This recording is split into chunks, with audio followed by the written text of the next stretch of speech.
Ma'am, step away from the suitcase and keep your hands where we can see them. The voice cut through the steady hum of Terminal B like a blade through paper. Conversations stalled. Rolling suitcases slowed. Heads turned. For a brief moment, even the overhead announcements seemed distant beneath the weight of the accusation. Danielle Brooks stopped walking.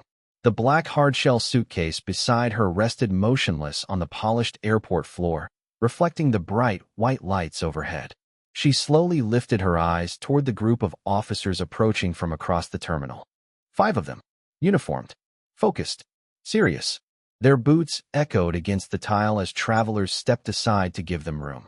Danielle's fingers remained loosely wrapped around the handle of her carry-on bag. Her face revealed nothing. No panic, no anger, no confusion, just quiet attention. Officer Mark Reynolds led the group. Tall, broad-shouldered, and moving with the confidence of a man who believed he already knew the truth. His hand hovered near his radio as he stopped several feet away from her. Behind him, a Transportation Security Administration employee stood pale-faced beside a portable scanner monitor. The young man's eyes kept darting between Danielle and the screen. The scanner flagged something unusual inside the suitcase. Mark said, "We're going to need you to come with us." A murmur spread through the crowd. A woman holding a coffee cup paused mid-sip. A businessman lowered his phone. 2 teenagers immediately began recording. Danielle glanced briefly toward the monitor. The image displayed on the screen showed a dense, shadowy shape inside the luggage, its outline unclear and suspicious enough to draw attention. She looked back at Mark. "May I ask what exactly was detected?" Her voice was calm and measured. Mark crossed his arms. "You'll have plenty of time for questions later." The answer hung in the air like a verdict. Danielle nodded once. Nothing more. No argument. No protest. The silence seemed to irritate him more than resistance would have. Outside the enormous glass windows, gray clouds rolled across the afternoon sky. Rain threatened beyond the runways. Inside, fluorescent lights cast a cold glow across the terminal floor, turning every reflection sharp and unforgiving. Mark gestured toward the suitcase. "Is this yours?" "Yes." "Did anyone else pack it?" "No." "Do you know what's inside?" Danielle looked directly at him. "I do." Several travelers exchanged glances. Mark's jaw tightened slightly. "Then this should be simple." A second officer stepped forward and carefully moved the suitcase toward the inspection area. The wheels clicked softly against the floor. Danielle watched it go without moving. Around her, whispers multiplied. People always filled silence with stories. And stories spread quickly inside airports. Mark noticed the growing audience and seemed almost energized by it. His posture straightened. His voice became louder, more authoritative. "Ma'am, you'll need to accompany us immediately." Danielle's eyes drifted toward the American flag hanging from the ceiling near the security checkpoint. For a brief second, something unreadable crossed her face before disappearing completely. Then she picked up her carry-on bag. "Of course, officer," she said quietly. "Lead the way." None of them noticed the small leather folder tucked inside her handbag.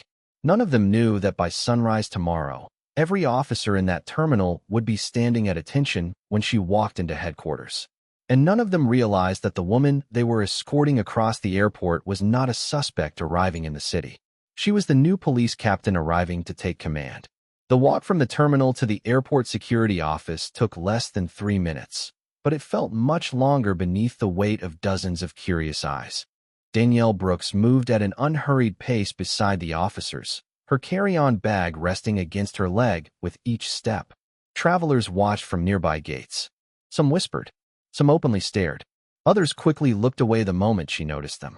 The scent of roasted coffee drifted from a nearby cafe while electronic boarding announcements echoed overhead. Life inside the airport continued as usual, yet a small pocket of tension seemed to follow her through the crowd. Officer Mark Reynolds walked slightly ahead, speaking quietly into his radio. Every few moments he glanced back at Danielle, as if expecting her attitude to change. It never did. She remained composed. Years of experience had taught her that people revealed far more about themselves during uncomfortable moments than they did during easy ones. They passed a wall of windows overlooking the runways. A passenger jet rolled slowly across the wet pavement outside while dark clouds gathered over the horizon. Danielle caught her reflection in the glass for a brief second. 42 years old. 20 years in law enforcement. Countless overnight shifts. Hundreds of difficult decisions. Tomorrow morning, she was supposed to stand before an entire department and introduce herself as its new commanding officer. Instead, she was being escorted into a security office because of a suspicious image on a scanner. The irony was almost enough to make her smile. Almost. Inside the airport security office, the atmosphere changed immediately. The noise of the terminal disappeared behind heavy doors. Fluorescent lights hummed overhead. Computers glowed across several workstations. The air felt cooler here. More controlled. More sterile. Mark pointed toward a chair positioned near a conference table. Please have a seat. Danielle placed her bag beside the chair and sat down without complaint. Across the room, another officer wheeled in the black suitcase. Several employees gathered near the scanner images displayed on a monitor. The dark shape remained visible on the screen, creating an outline that looked unusual enough to attract attention but impossible to identify with certainty. Danielle studied the image carefully. Something about it seemed wrong. Distorted. Artificial. As if the machine itself had misunderstood what it was seeing. A young officer standing near the doorway kept looking back and forth between Danielle and Mark. Her name tag read Emily Carter. She appeared to be in her late 20s, newer to the job than most of the others. Unlike the rest, she did not seem convinced by the situation. "Ma'am," Emily said politely, "would you like some water?" Danielle looked up and offered a small smile. "That would be nice. Thank you." Emily returned a moment later with a paper cup. Mark noticed the exchange and frowned slightly. "Let us focus on the investigation," he said. Emily nodded and stepped back. Danielle accepted the water. "Thank you, Officer Carter."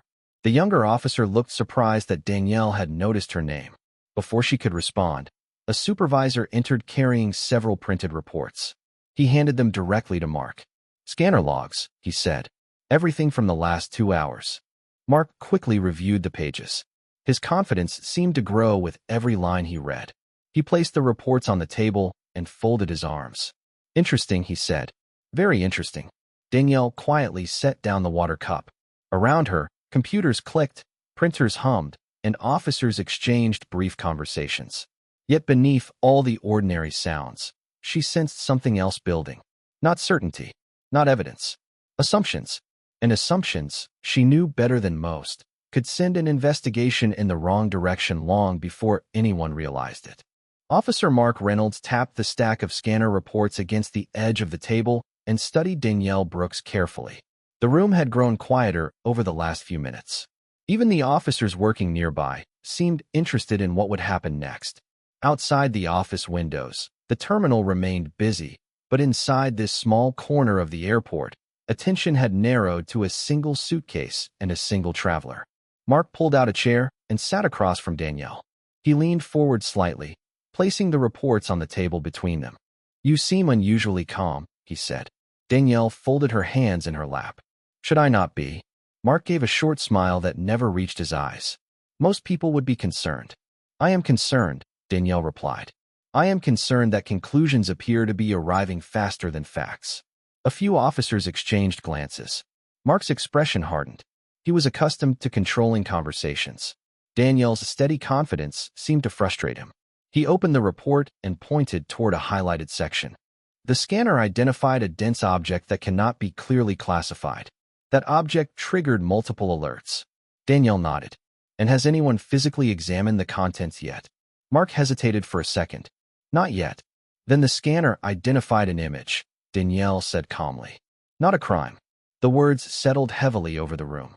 Mark sat back in his chair.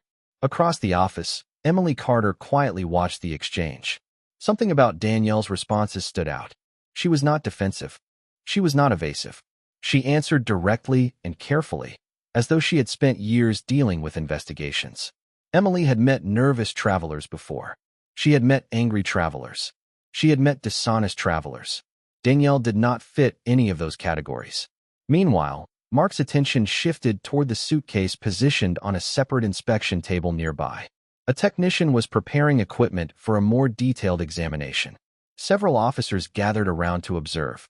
The atmosphere carried a growing sense of anticipation. Mark stood and walked toward the inspection area.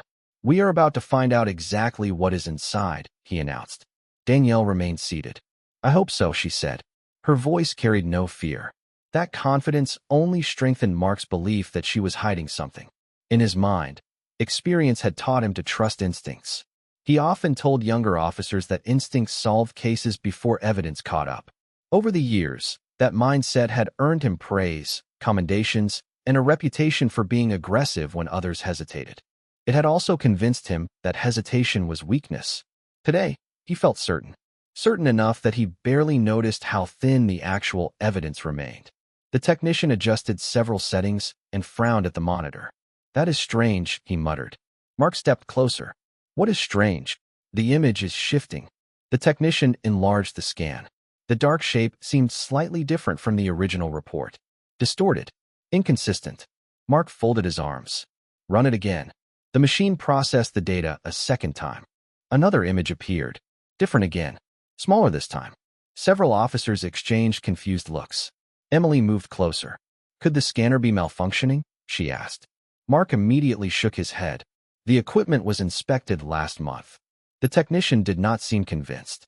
He stared at the monitor with growing uncertainty. Danielle watched quietly from across the room. The fluorescent lights reflected softly against the conference table beside her. She noticed every reaction, every glance, every shift in posture. Years in law enforcement had taught her that truth often revealed itself long before people were willing to admit it. And at that moment, doubt had begun spreading through the room like a crack across glass. Only one person seemed determined not to see it. The technician ran the scan a third time. The machine emitted a soft electronic tone before displaying yet another image on the monitor. This time the shape appeared narrower than before. Several officers stared at the screen in silence. The inconsistency was impossible to ignore. Emily Carter leaned closer and studied the results. That is 3 different images from the same suitcase, she said quietly. That should not happen. The technician nodded. It should not. For the first time since entering the office, uncertainty settled over part of the room. Danielle Brooks remained seated near the conference table, her posture relaxed, her expression unreadable. The cold air from a nearby vent stirred a loose strand of hair near her shoulder. She watched the officers carefully. Experience had taught her that organizations often revealed their character during moments of pressure. Procedures mattered when things were easy. Integrity mattered when things were not. Officer Mark Reynolds, however, seemed unwilling to change direction. He stood with his arms folded across his chest, eyes fixed on the suitcase as though determination alone could transform suspicion into proof. The scanner flagged the bag for a reason, he said. One equipment issue does not explain everything. The technician glanced at him. Actually, it might. Mark ignored the comment. Instead, he turned toward Danielle. What exactly is inside the suitcase? Danielle met his gaze. Materials for tomorrow morning. What kind of materials? Documents. Equipment. Personal belongings. Mark frowned. That is not very specific. You have not asked a specific question. A few officers looked away to hide their reactions. Emily lowered her eyes toward the floor. Danielle's answers were measured and respectful, yet somehow they exposed every weakness in the conversation. Mark took a slow breath. He was beginning to feel the room shifting around him. Confidence was no longer unanimous. Doubt had entered the investigation. To him, that felt dangerous. Outside, rain finally began striking the airport windows. Tiny droplets streaked down the glass overlooking the runway. Gray afternoon light filtered through the clouds and cast a muted glow across the office. The atmosphere felt heavier now, more serious. A supervisor entered carrying a tablet computer. There is another issue, he said. Mark turned immediately. What now? The scanner unit that generated the original alert logged 2 error codes earlier this afternoon. The technician looked up at once. Error codes. Yes. The supervisor handed him the tablet. System instability and image distortion. The technician's eyebrows rose. That would explain everything we are seeing. Mark's jaw tightened. Or it could be a coincidence. The room fell silent again. Emily looked from the tablet to the monitor and back again. The evidence supporting the suspicion seemed to be shrinking by the minute. Yet Mark continued pressing forward. Danielle noticed something familiar in his behavior. Pride. She had encountered it many times throughout her career. Pride often arrived disguised as certainty. Once it took hold, people stopped searching for truth and started defending conclusions. The distinction was subtle but dangerous. The technician finally stepped away from the monitor. I recommend a full manual inspection before drawing any conclusions. Several officers nodded. It was the most reasonable course of action. Mark hesitated. For a brief second, he appeared caught between evidence and instinct. Then he pointed toward the suitcase. "Fine," he said. "Open it." The room grew still. Every eye shifted toward the black suitcase resting alone beneath the bright fluorescent lights. Rain tapped softly against the distant windows. Computers hummed. Nobody spoke. Danielle stood from her chair and calmly approached the inspection table. Then she placed one hand on the suitcase handle and looked directly at Mark. "Before we do this," she said, her voice steady and professional, "are you certain every required procedure has been followed?" The question lingered in the room longer than anyone expected. Danielle Brooks stood beside the inspection table with one hand resting lightly on the suitcase handle. Her voice had been calm, respectful, and completely professional, yet the effect was immediate. Several officers glanced toward one another.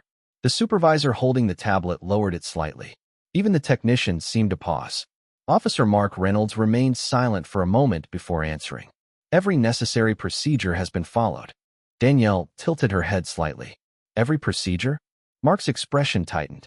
"That is what I said." The rain outside intensified, streaking across the airport windows in silver lines.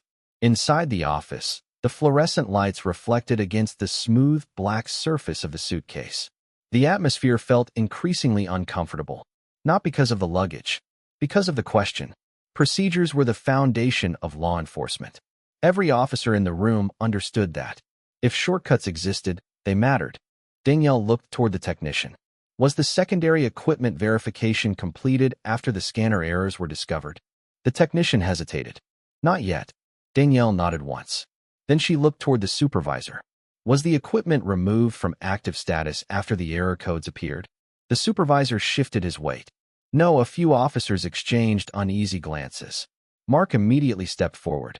The scanner alert was enough to justify further investigation. Further investigation, Danielle agreed. Not assumptions. The distinction landed heavily. Emily Carter watched quietly from near the doorway. The more she listened, the more unusual the situation became.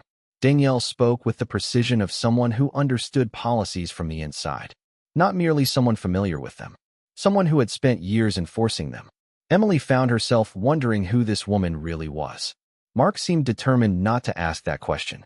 Pride had carried him too far to turn back easily. "Open the suitcase," he said firmly. Danielle looked at him for several seconds.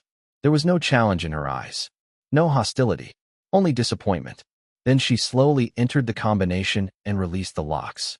The soft clicks echoed through the room. Every conversation stopped. The suitcase opened. Officers leaned forward. The technician stepped closer. Mark stared directly inside. Silence followed, long enough to feel uncomfortable. Inside the suitcase were neatly organized binders, folders, training manuals, presentation materials, and a compact electronic projector secured inside protective foam. Everything was arranged with remarkable care. No suspicious packages, no hidden compartments, no illegal items, no mystery, just paperwork and professional equipment. The technician blinked. Emily stared. The supervisor lowered his gaze. Mark remained motionless. Danielle reached into the suitcase and removed a thick binder labeled Leadership Development Program. Another binder carried the title Airport Security Oversight Procedures. Several officers immediately recognized the materials. They were official training resources, the kind normally reviewed by command staff. Nobody spoke. Rain tapped softly against the windows. Somewhere beyond the office walls, an announcement called passengers to a departing flight. Life outside continued. Inside, embarrassment settled over the room like a heavy fog. Emily glanced toward the monitor displaying the distorted scanner images, then back toward the perfectly ordinary contents of the suitcase. The contrast was impossible to ignore. Mark's confidence finally showed its first visible crack. "There must be another explanation," he said quietly. Danielle carefully closed one of the binders and placed it back inside the suitcase.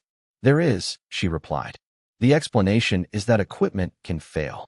The words were simple, professional, fair, yet somehow they felt heavier than any accusation could have. Nobody argued. Nobody disagreed.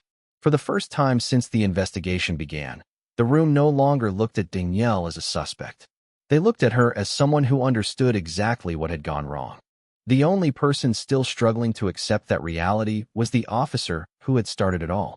The office slowly emptied as conversations faded into uneasy silence.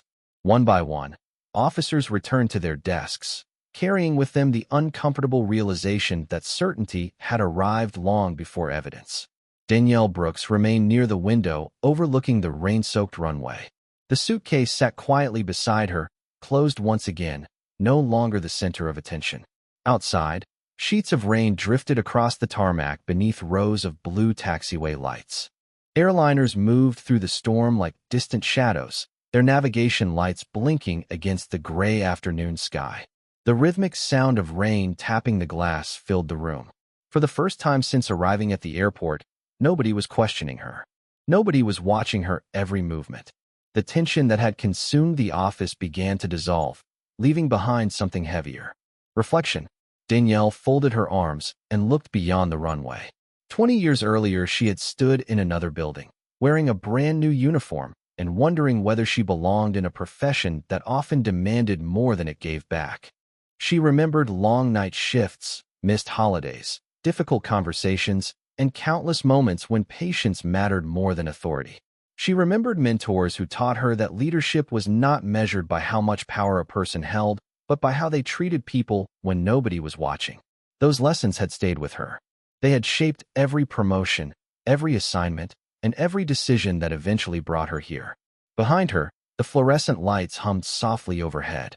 Emily Carter entered carrying a folder and paused near the doorway. For several seconds, she simply stood there, unsure whether to interrupt.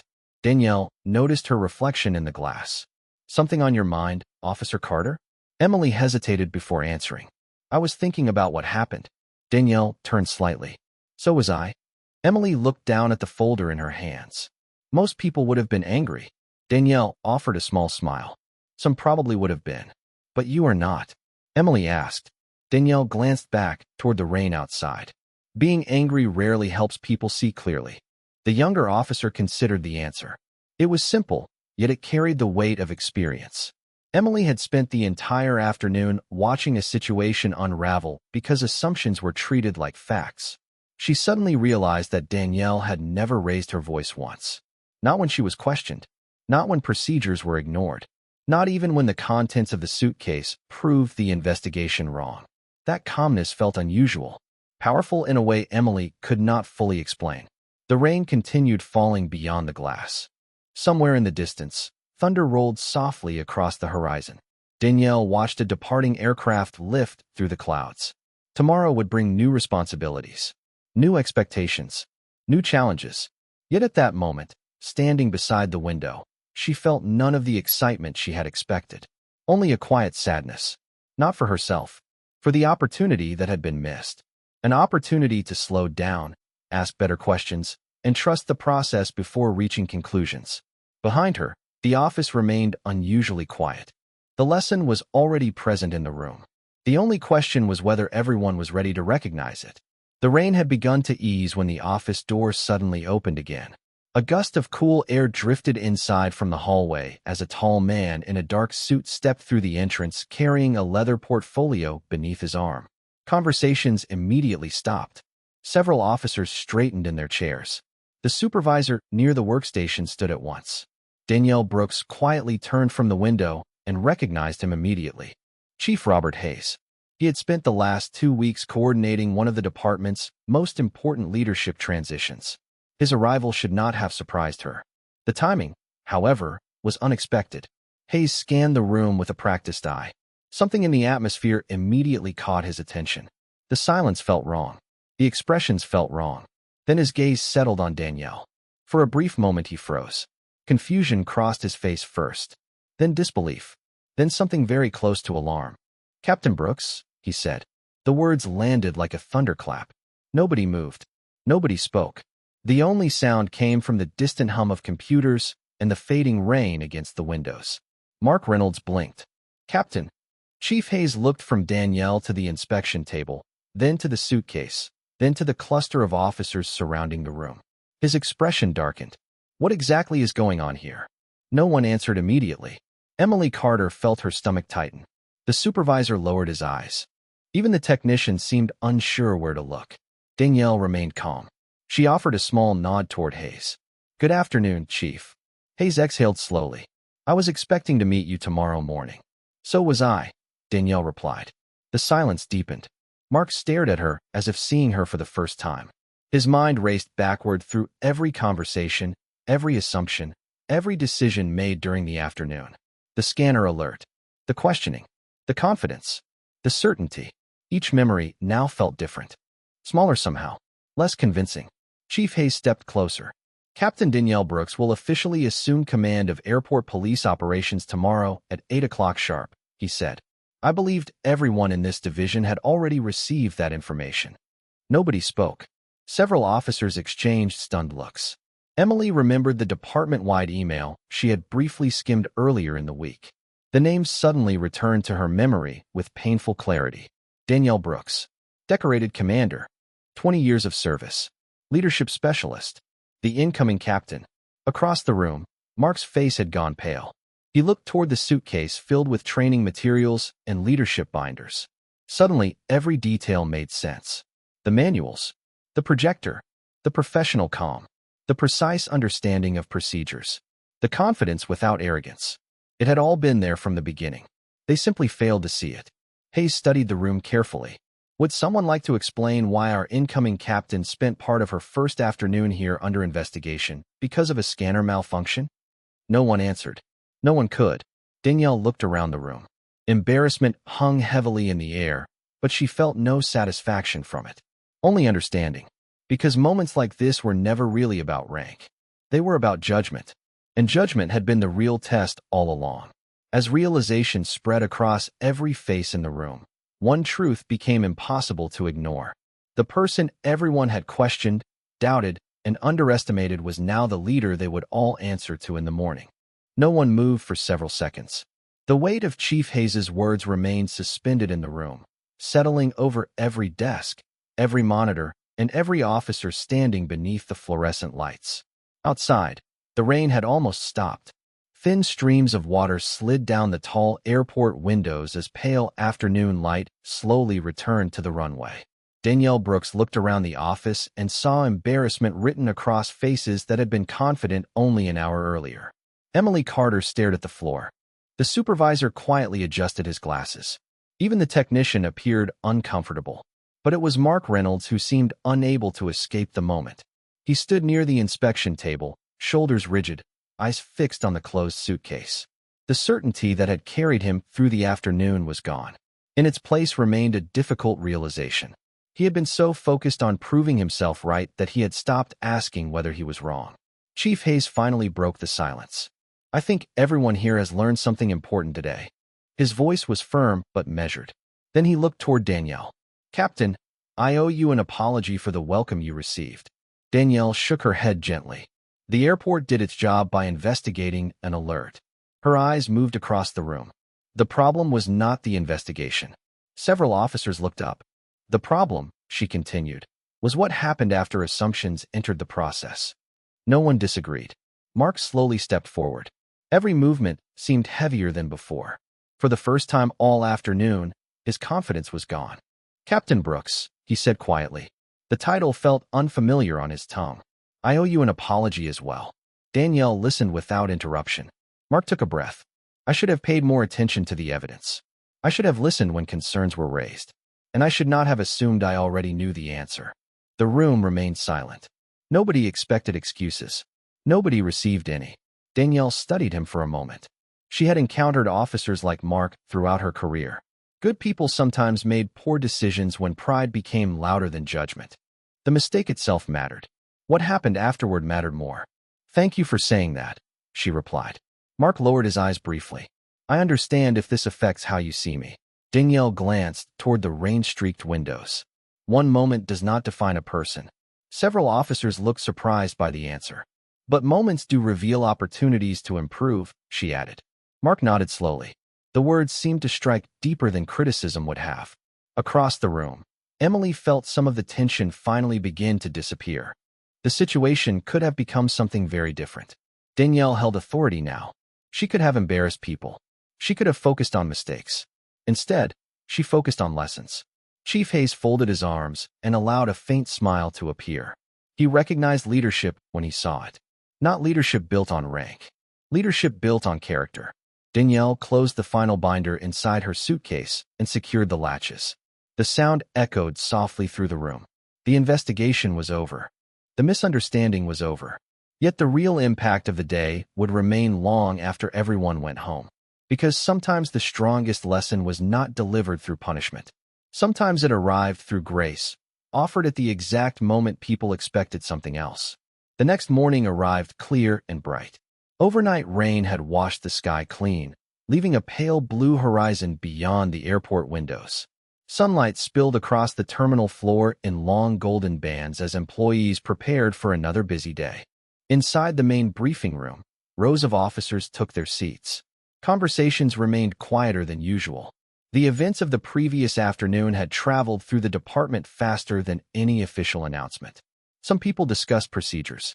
Others discussed leadership. Most simply waited. At exactly 8 o'clock, the room fell silent. The door opened, and Danielle Brooks entered carrying the same black suitcase that had caused so much confusion only hours earlier. Her uniform was immaculate. Her badge reflected the morning light. She walked to the front of the room with calm confidence, neither hurried nor dramatic. Chief Robert Hayes stood beside the podium and welcomed everyone before formally introducing the new captain. A respectful round of applause filled the room. Danielle thanked the department and looked across the faces gathered before her. Near the middle row sat Emily Carter. Nearby sat several supervisors. And a few seats farther down sat Mark Reynolds. He met her gaze briefly before looking away. Danielle placed her notes on the podium, but did not immediately begin reading them. Instead, she looked around the room for several seconds. The silence felt comfortable, purposeful. Every person in this room chose a career built on responsibility, she said. People trust us to make decisions when situations are uncertain. That trust matters. The room listened carefully. Yesterday reminded me of something important, she continued. Facts require patience. Assumptions do not. One leads to understanding. The other leads somewhere else. Nobody needed an explanation. Everyone understood. Yet there was no accusation in her voice. No criticism. Only honesty. Sunlight illuminated the department emblem mounted behind her. The room remained perfectly still. I do not expect perfection, Danielle said. I expect integrity. I expect professionalism. And I expect every member of this department, including myself, to keep learning. Mark slowly raised his eyes. For the first time since yesterday, some of the weight on his shoulders seemed lighter. Not because his mistake had disappeared, because he had been given the opportunity to become better than it. Danielle closed her notes. The speech had been shorter than anyone expected, yet it carried exactly the message the room needed. As officers stood and prepared to return to their assignments, conversations began again. This time they sounded different. More thoughtful. More reflective. Emily lingered near the doorway before leaving. Mark paused for a moment, then offered a respectful nod toward Danielle. She returned it with a small smile. No further words were necessary. Beyond the windows, aircraft lifted into the morning sky one after another, rising through the sunlight above the city. Inside the briefing room, the last few officers departed. The chairs stood empty. The room grew quiet. Danielle remained alone for a moment beside the podium, looking out at the runway stretching toward the horizon. Warm light filled the space. The building hummed softly around her. A new chapter had begun, not with punishment or revenge, but with understanding. And in the peaceful silence that followed, the strongest voice was not authority. It was character.